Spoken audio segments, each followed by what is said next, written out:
هذا القرآن يوحدنا لطريق الخير يوجهنا الله تعالى أنزله ورسول الله معلمنا.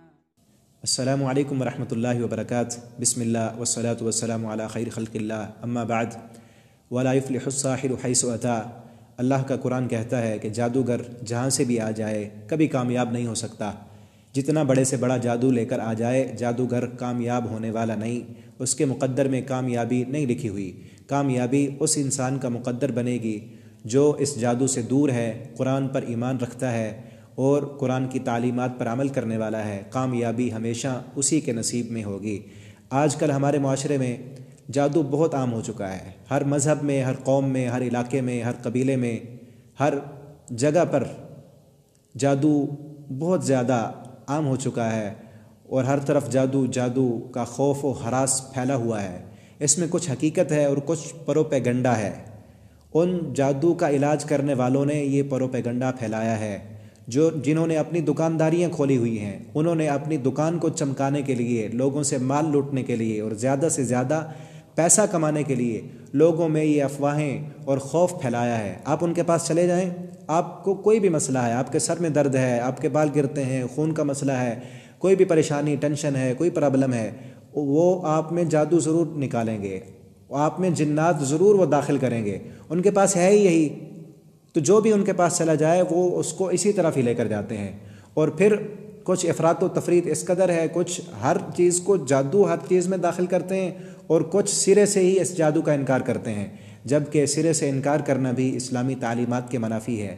اللہ کا قرآن کہتا ہے، سورہ بقرہ آیت نمبر 102 ہے. اللہ تعالیٰ فرماتے ہیں، وَاتَّبَعُوا مَا تَتْلُو الشَّيَاطِينُ عَلَى مُلْكِ سُلَيْمَانَ وَمَا كَفَرَ سُلَيْمَانُ وَلَكِنَّ الشَّيَاطِينَ كَفَرُوا يُعَلِّمُونَ النَّاسَ السِّحْرَ. وہ شیطان انسانوں کو جادو سکھاتے تھے اور وہ کفر کرتے تھے.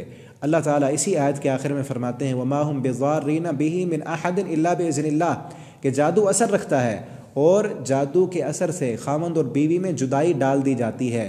اور پھر فرمایا الا باذن اللہ، یہ اثر بھی اللہ کے حکم سے ہے. تو جادو ہے اور پھر ہم انشاءاللہ اس پر مکمل استدراک کرنا چاہتے ہیں، اس کا محاکمہ کرنا چاہتے ہیں. ہم آپ کو بتائیں گے، سامعین کو، تمام مسلمانوں کو، ہر عام و خاص کے لیے، کہ ہم اپنوں کے لیے، بیگانوں کے لیے، کہ ہم اس جادو سے کیسے بچ سکتے ہیں، کیسے ہم اس جادو سے بھی بچیں اور جادو کے نام پر لوٹنے والوں سے بھی ہم بچ سکیں.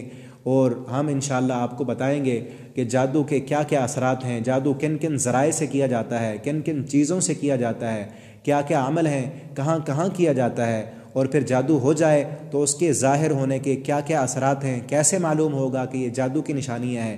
اور بغیر جادو کے انسان پر شیطان کیا حملہ آور ہو سکتا ہے؟ بغیر جادو کے شیطان انسان پر کیسے حملہ آور ہوتا ہے؟ اور پھر اس جادو سے بچاؤ کے لیے کیا کیا حفاظتی انتظامات ہو سکتے ہیں. جس طرح ہم دنیا کے ظاہری دشمنوں سے بچاؤ کے لیے ہم لاک لگاتے ہیں، ہم دیواریں بناتے ہیں، محفوظ جگہوں پر ہم جا کر مکان بناتے ہیں تاکہ ہمارا دشمن ہمیں نقصان نہ پہنچا سکے. اور جو دشمن ہمارے مخفی ہیں، وہ جادو کے ذریعے سے ہم پر حملہ آور ہوتے ہیں، ان سے بچاؤ کے کیا کیا طریقے ہیں، قرآن نے، اسلام نے ہمیں کیا طریقے سکھائے ہیں. انشاءاللہ چھوٹے چھوٹے 5-5 6-6 منٹ کے کلپ ہوں گے، ایک سیریز ہوگی. آپ اس کو مکمل سنیں تو انشاءاللہ اللہ رب العالمین آپ کو ان سے محفوظ رکھیں گے. تو آپ کو کوئی بھی نوسر باز آپ کو فراڈ نہیں کر سکے گا. آپ کے ساتھ جادو نکالنے کے نام پر آپ کو کوئی دھوکہ نہیں دے سکے گا، اور کوئی بھی نام نہاد عامل آپ کو لوٹنے کی کوشش نہیں کر سکے گا.